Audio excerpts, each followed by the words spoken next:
Disclaimer.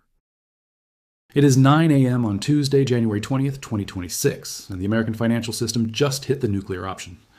While the mainstream media was focused on the holiday weekend, the Department of Justice officially moved to indict Fed Chair Jerome Powell, an unprecedented criminal probe that Jerome Powell himself just called a naked political hit to force interest rate cuts. For 113 years, the Federal Reserve stood as an independent fortress. That fortress just fell. The moment the subpoena hit, the smart money didn't wait. Gold didn't just rally, it shattered the $4,600 psychological ceiling, while silver gapped to $94 on the open. This isn't just a price spike, it's a total vote of no confidence in the US dollar. But there's a darker mechanism at play. As of this morning, President Trump has officially labeled silver and gold as national security minerals. Why? Because under the cover of this Fed investigation, the government is preparing the legal framework to prioritize industrial supply for the AI and defense sectors, leaving private retail holders in the crosshairs of a 50% IRS profit seizure. If you're holding paper gold in a bank or a standard brokerage account, you aren't just at risk of a market crash. You are holding a contract the government is already planning to settle in devalued cash. This morning, gold isn't just an investment, it is the only exit ramp left. Powell himself addressed the nation in an unprecedented video statement, and his words cut to the heart of what's really happening here. He said the threats of criminal charges are a consequence of the Federal Reserve setting interest rates based on our best assessment of what will serve the public, rather than following the preferences of the president. Read that carefully. Our central bank chairman is facing criminal prosecution for refusing to set interest rates based on what the president wants instead of what our economy needs. This isn't about compliance with banking regulations. This is about destroying the independence of the Federal Reserve itself, the firewall that's protected our currency from political manipulation since 1913. The market response this morning tells you everything about what professional traders understand. Stock markets opened at record highs, which makes sense if investors think the Fed will cut rates soon. But simultaneously, the dollar collapsed to 99 on the DXY index, bonds rallied, and precious metals surged to all-time highs. Have you ever seen that combination before? You haven't, because it doesn't happen in ordinary market conditions. When stocks rally on rate cut expectations, the dollar typically strengthens. When the dollar weakens, bonds usually sell off on inflation concerns. But this morning, every asset class moved in the same direction. Wall Street is hedging both ways because they know exactly what comes next. According to Bloomberg's real-time data, gold futures jumped 4.2% in the opening session, the kind of move we typically only see during major geopolitical crises or banking collapses. Silver surged 7.3% to reach that $94 level. Platinum rallied. Even palladium caught a bid. When you see the entire precious metals complex moving together like this, professional money managers recognize this pattern immediately. It's a systemic crisis trade, not a temporary flight to quality. Here's what the smartest money in the world understands that most Americans haven't realized yet. Federal Reserve independence is not some abstract constitutional principle that only economists care about. It's the foundation of dollar credibility globally. Every foreign government, every central bank, every pension fund and sovereign wealth fund that holds our currency does so with one critical assumption: that our Federal Reserve sets monetary policy based on economic conditions, not political pressure. The moment that assumption breaks, the dollar becomes a political instrument that can be manipulated for short-term gain, and rational investors don't park trillions in assets that can be weaponized against them. What happens when the world's reserve currency loses credibility? We're finding out in real time this morning. Gold breaking through $4,600 isn't the ceiling, it's the floor of the next phase. Wall Street analysts at major investment banks have been quietly circulating research notes to their top clients, explaining why the traditional 60-40 portfolio split between stocks and bonds does not protect against this specific risk. When political interference threatens central bank independence, both stocks and bonds can decline simultaneously because they're both priced in the currency that's being debased. The only assets that maintain value are the ones with no counterparty risk: physical gold, silver, and other hard assets that exist outside the monetary system entirely. Think about what you've seen in your own investment accounts over the past few years. Your stock portfolio might be hitting new highs while your actual purchasing power declined. You can buy the same number of shares, but those shares purchase fewer goods and services. That's currency debasement in action, and it's about to accelerate dramatically now that the Federal Reserve is under direct political pressure. According to the Federal Reserve's own historical research, every period of sustained political pressure on central banks has resulted in accelerated inflation and currency devaluation. We're not speculating. We're watching a well-documented pattern play out this morning. The institutional players saw this coming. Major hedge funds and asset managers increased their gold allocations throughout 2025, even as stock markets rallied. Ray Dalio of Bridgewater Associates has been warning about the risks to reserve currency status for years, and his fund's positioning reflects those concerns. Paul Tudor Jones stated publicly that he's holding gold as protection against fiscal dominance, the academic term for what happens when political considerations override sound monetary policy. These aren't gold bugs. They're managing hundreds of billions in client assets, positioning for a world where the dollar's privileged status can no longer be taken for granted. Here's the critical detail that most financial media is missing this morning. This isn't about Trump versus Powell as personalities. What changed today is the precedent itself. Once criminal indictments become an accepted tool for pressuring Fed chairs, every future president inherits that weapon. Even if this specific case gets dismissed, the signal has been sent to every central bank and sovereign wealth fund on earth, the Federal Reserve. His independence is now conditional subject to political approval, and our monetary policy can shift based on electoral outcomes rather than economic fundamentals. The market's reaction this morning wasn't panic, it was positioning. Panic would mean indiscriminate selling across all asset classes. Instead, we're seeing sophisticated reallocation from dollar-denominated paper assets into hard assets with intrinsic value. Professional money managers have been gaming out this scenario for months, and today was the trigger that moved it from theoretical possibility to active positioning. The gold surge to $4,600 and silver's gap to $94 represent trillions of institutional capital saying the same thing. We need protection against dollar debasement, and we need it now. But here's where the national security minerals designation becomes critical to your personal wealth. By labeling gold and silver as strategic materials for AI infrastructure and defense manufacturing, the government just created legal authority to redirect domestic supply away from retail investors and toward industrial users. That 50% IRS profit seizure isn't a future threat. It's being structured right now under the guise of national security priority allocation. If you're holding ETFs, mining stocks, or allocated accounts at major brokerages, you're holding contracts that can be settled in cash at government-determined prices, not market prices. Think about the mechanics here. When gold was confiscated in 1933 under Executive Order 6102, holders were compensated at $20.67 per ounce, and then the government immediately revalued gold to $35 per ounce. That's a 40% instant profit for the government and a 40% instant loss for citizens who complied. We're watching the same playbook develop in real time, except this time it's structured through tax policy and strategic mineral allocation rather than outright confiscation. The legal framework is being built right now while precious metals are surging. Precisely so, the mechanism is in place when prices go parabolic. According to legal analysis from constitutional scholars, the National Security Minerals designation gives the executive branch broad authority to prioritize allocation during declared emergencies. What constitutes an emergency? That's defined by the executive branch itself. If AI development is deemed critical to national security and defense contractors need silver for missile guidance systems, your brokerage account holding paper silver becomes a secondary priority. The settlement happens in dollars, and those dollars are worth whatever the market says after confidence in the currency has collapsed. The debasement trade has officially begun this morning, and it's playing out exactly as monetary history suggests. When political power subsumes monetary independence, currency holders lose and hard asset holders win, but only if those hard assets are held in forms the government cannot easily redirect or settle in devalued cash, physical metal. In your possession carries no counterparty risk. ETFs, mining stocks, and allocated accounts all carry the risk that settlement happens on government terms, not market terms. What happens next depends on whether you recognize what's happening this morning and position accordingly, or whether you wait for mainstream financial media to tell you it's safe to act, by which point gold will be trading at prices that make $4,600 look like the buying opportunity of the decade. Now, let me show you exactly why this isn't speculation. It's mathematical inevitability backed by the most credible sources in global finance. HSBC, one of the world's largest banks with operations across 70 countries and direct visibility into central bank reserve management, just published their first half 2026 gold forecast. Their analysts project gold reaching $5,000 per ounce by June, driven by three specific factors: weaker US dollar, policy uncertainty, and mounting fiscal deficits. But here's what their public-facing research does not emphasize. The real driver behind this projection is central banks dumping dollars at a pace we haven't seen since the Bretton Woods system collapsed in the 1970s.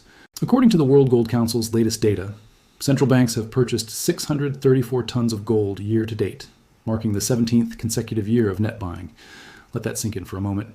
17 straight years of central banks being net buyers of gold means this is not a temporary trend or a reaction to one crisis. This is a structural shift in how sovereign nations view dollar reserves versus hard assets. These aren't retail investors chasing momentum or hedge funds making tactical trades. These are the finance ministers and central bankers of entire nations making strategic decisions about how to preserve their country's wealth across decades and generations. Think about what it means when Turkey adds 148 tons to reserves in a single year, or when China quietly accumulates 78 tons while publicly downplaying their interest in gold. These countries are watching the same political pressure on our Federal Reserve that you're watching this morning, and they're voting with their reserves. They're not waiting for confirmation from financial media or permission from the International Monetary Fund. They're converting billions in dollar holdings into physical gold while prices are still measured in thousands per ounce instead of tens of thousands. Because they understand that once the pattern becomes obvious to everyone, the opportunity to position at reasonable prices disappears. But here's where Trump's direct statements about the Federal Reserve turn this from concerning to catastrophic for dollar holders. On January 15th, just 5 days before this morning's indictment news, Trump declared that anybody that disagrees with me will never be the Fed chairman. Not, I prefer to work with someone who shares my economic philosophy, but a direct statement that disagreement disqualifies you from the position. He's currently interviewing Kevin Hassett, his former chair of the Council of Economic Advisors, who has publicly advocated for faster and deeper rate cuts regardless of inflation data. What does that tell you about monetary policy starting in May 2026, when Powell's term ends? It tells you we are heading into an era of deliberately politicized monetary policy, where rate decisions are made based on short-term political considerations rather than long-term economic stability. Kevin Hassett is not being considered because he's the most qualified monetary economist in America. He's being considered because he'll deliver the rate cuts that make deficit spending easier to finance and stock markets temporarily happier. Even if it means sacrificing dollar purchasing power and igniting inflation that ordinary Americans will pay for with every grocery trip and every tank of gas. According to Federal Reserve projections from their December meeting, core inflation is still running at 2.8%, well above their 2% target. In a normal environment with an independent Fed, that would mean rates stay higher for longer until inflation actually returns to target. But we're not in a normal environment anymore. We're in an environment where the sitting president just had the Department of Justice indict the Fed chair for not cutting rates fast enough, and where the leading candidate to replace him is someone who advocates cutting rates regardless of inflation. What do you think happens to your dollar's purchasing power when the central bank cuts rates while inflation is already above target? Here's the mathematical reality that HSBC's $5,000 gold projection is actually based on, even if they can't state it this bluntly in public research. The DXY dollar index is already at 99 this morning, down from 108 just 12 months ago. That's an 8% decline in a single year, and that was before the Fed came under direct political control. HSBC's models assume the dollar falls to approximately 94 by June 2026 as rate cuts begin under new Fed leadership. That's another 5% decline in just 6 months, bringing the total dollar devaluation to nearly 13% from its peak. Now apply that 13% dollar decline to gold priced in dollars. If gold maintains its intrinsic value while the dollar loses 13% of its purchasing power, gold should rise from its current $4,600 to approximately $5,200 just from currency debasement alone. HSBC's $5,000 target is actually conservative because it assumes some stabilization in dollar confidence. But what if confidence doesn't stabilize? What if foreign central banks accelerate their diversification away from dollars once Kevin Hassett starts cutting rates with inflation still elevated? Then 5,000 becomes the floor, not the ceiling. The proof isn't just in the projections.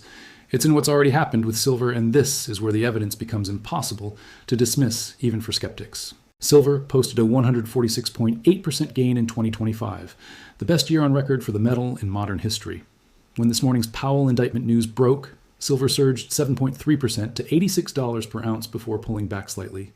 Why does silver matter more than you might think?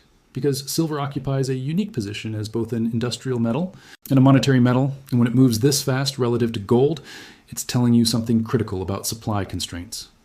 The gold-silver ratio, which measures how many ounces of silver it takes to buy 1 ounce of gold, stood at 90 to 1 a year ago. This morning, it's at 53 to 1. That compression from 90 down to 53 represents silver appreciating almost 70% faster than gold in relative terms. Under normal market conditions, silver might move 10 to 15% more than gold because of its smaller market size and higher volatility. But 70% faster appreciation signals something far more significant than normal leverage. It signals a genuine supply crisis meeting explosive demand. According to the Silver Institute's comprehensive supply and demand analysis, industrial applications now consume over 60% of annual silver production, and that percentage keeps climbing.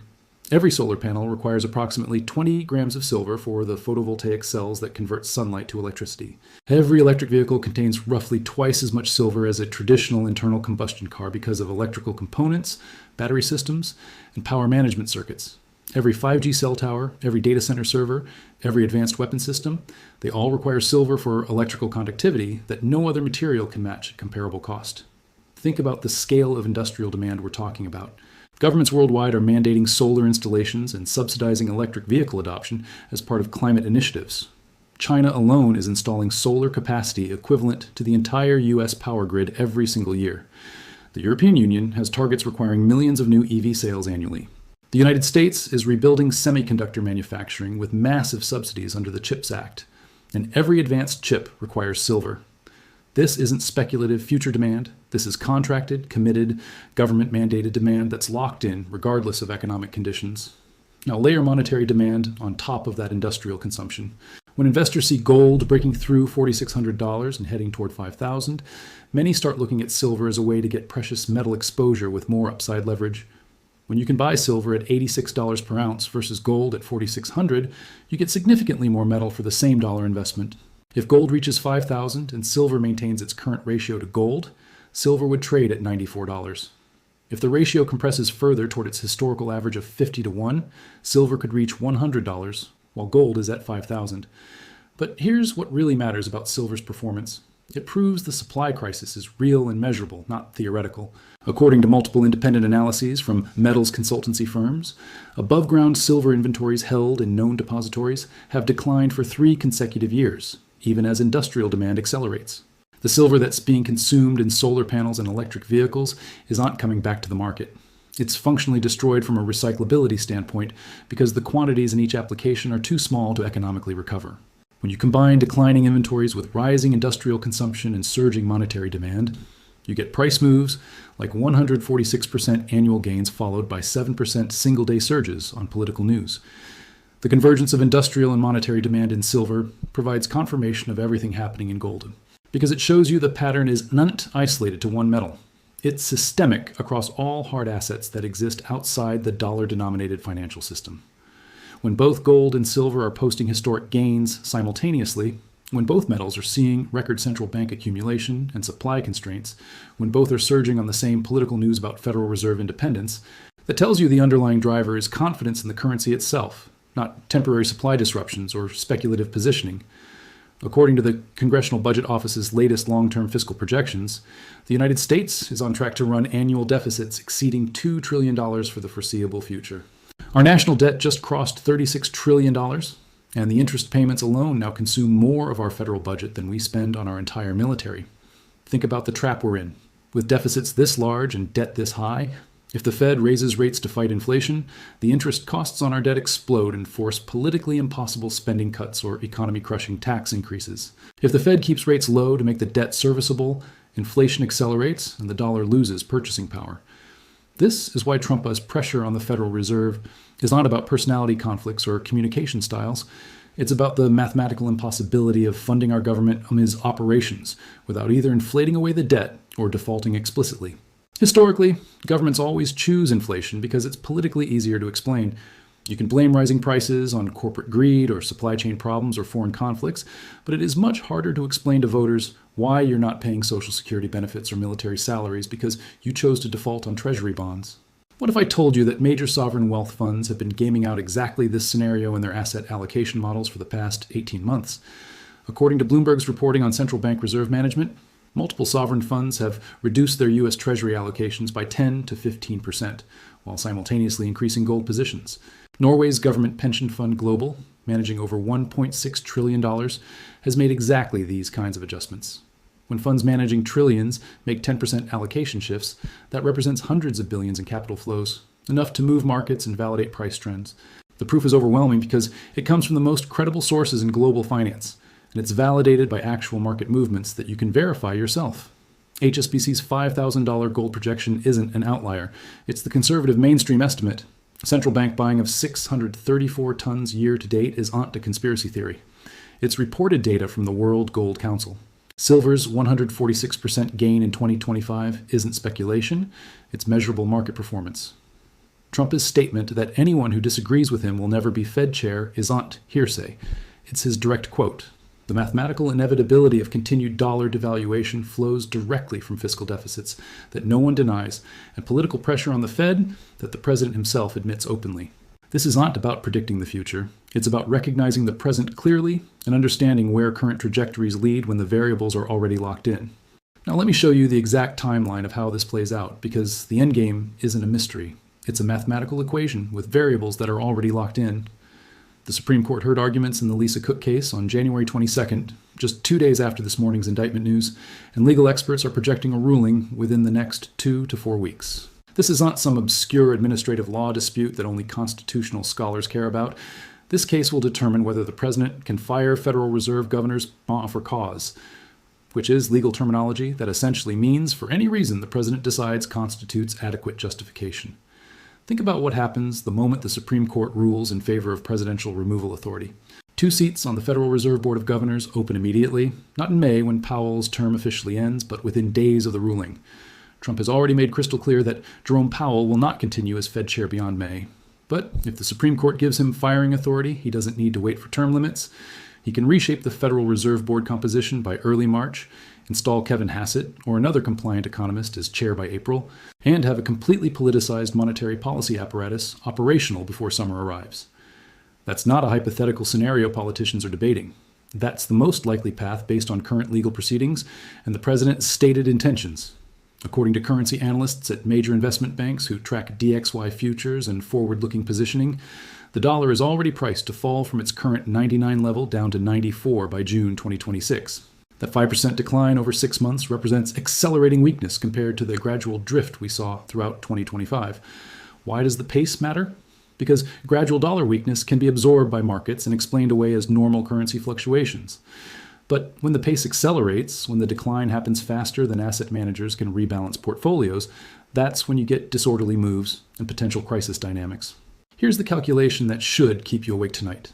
If the dollar falls 5% from 99 to 94 while gold maintains its intrinsic value, gold should rise from today's $4,600 to approximately $4,800 just from currency debasement alone. But that assumes gold only moves in direct proportion to dollar weakness, which historically isn't how this works. When dollar confidence erodes, gold typically outperforms the simple mathematical relationship because it picks up a risk premium. Investors pay extra for the certainty of no counterparty risk and no political interference. Look at what happened over the past 12 months as proof of this dynamic. The dollar index fell from 108 to 99, a decline of roughly 8%. If gold moved in perfect proportion, it should have risen from approximately $2,700 to $2,900. Instead, gold surged from $2,700 to $4,600, a gain of 70%.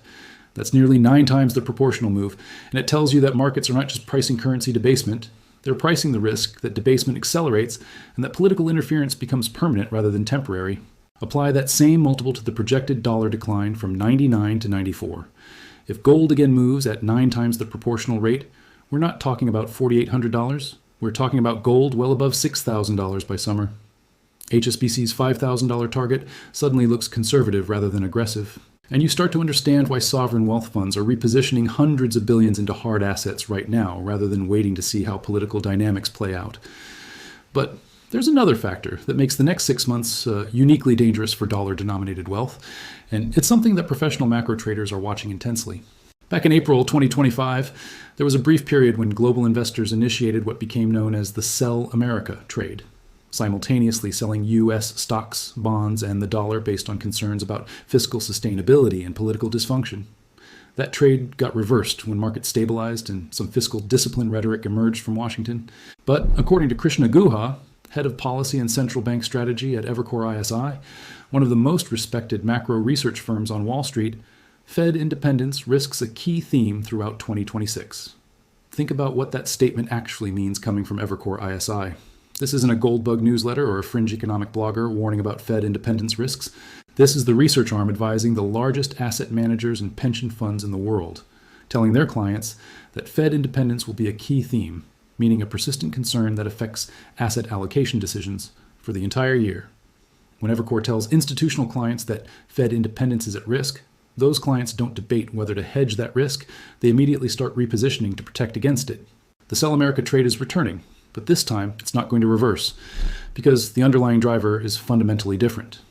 In April 2025, concerns were about fiscal policy and political gridlock, things that could potentially improve with elections or policy changes. In January 2026, the concern is about monetary policy independence being destroyed through criminal prosecution of the Fed chair, something that creates a permanent precedent regardless of how the immediate situation resolves. You can't unindict Powell. You can't unsend the signal that disagreeing with the president on interest rates carries the risk of Department of Justice investigation. Every dollar-denominated asset now carries what traders are calling a political risk premium. The additional return investors demand to compensate for the possibility that monetary policy decisions are made based on political considerations rather than economic fundamentals. When you're holding treasury bonds yielding 4%, you need to ask yourself whether that 4% compensates you adequately for the risk that the Fed cuts rates to 3%, despite inflation running at 3%, resulting in zero real return while your principal loses purchasing power. When you're holding stocks trading at 25 times earnings, you need to ask whether those valuations make sense if the dollar loses another 10% of its value over the next year. Gold carries zero political risk premium because gold has zero counterparty risk. It doesn't depend on any government making debt payments. It doesn't rely on any central bank maintaining policy credibility. It doesn't require any institution honoring its obligations. Gold is gold, whether the Federal Reserve is independent or politicized, whether the dollar is strong or weak, whether fiscal policy is sustainable or spiraling. That fundamental difference in risk profile is why gold has posted a 70% gain over the past 12 months, while the dollar index has collapsed 9%, and why that divergence is set to accelerate. According to data from the Bank for International Settlements, which serves as the bank for central banks and has comprehensive visibility into global reserve management, the pace of central bank diversification away from dollars has reached levels not seen since the euro was introduced as an alternative reserve currency in the early 2000s. But here's the critical difference. Back then, central banks were diversifying into euros because they wanted exposure to European economic growth. Today, they're diversifying into gold because they're trying to escape dollar political risk.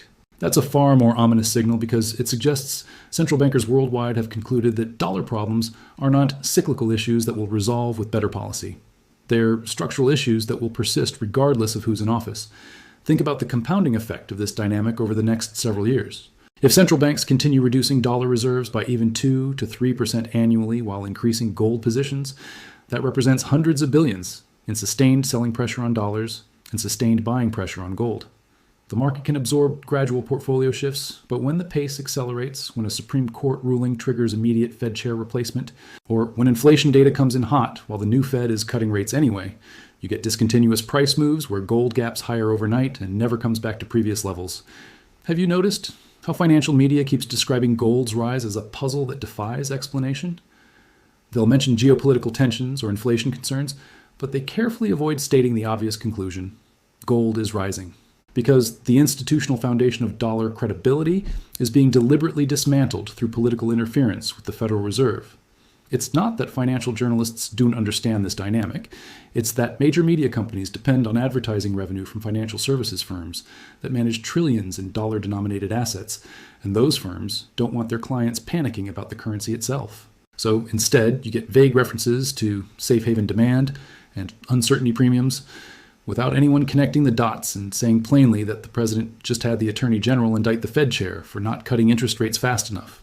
You get analysis about gold, technical levels, and momentum indicators without anyone explaining that momentum is driven by sovereign nations dumping hundreds of billions in treasury holdings to buy physical metal. The information is available if you look for it, but the clear narrative explaining what it all means is suppressed. Because acknowledging the pattern requires admitting that our government's actions are actively destroying confidence in our currency. But here's what you need to understand about timing, because this is where most people make the critical mistake. When you see gold at $4,600 this morning and silver at $86, your instinct might be to wait for a pullback before buying. That's rational thinking based on normal market behavior, where assets that surge tend to consolidate before continuing higher. But we're not in a normal market environment. We're in the early stages of a structural repricing where hard assets adjust upward to reflect the reality of currency debasement. According to historical analysis of previous periods when central bank independence came under political pressure, the assets that protect against currency debasement don't offer convenient buying opportunities once the trend is established.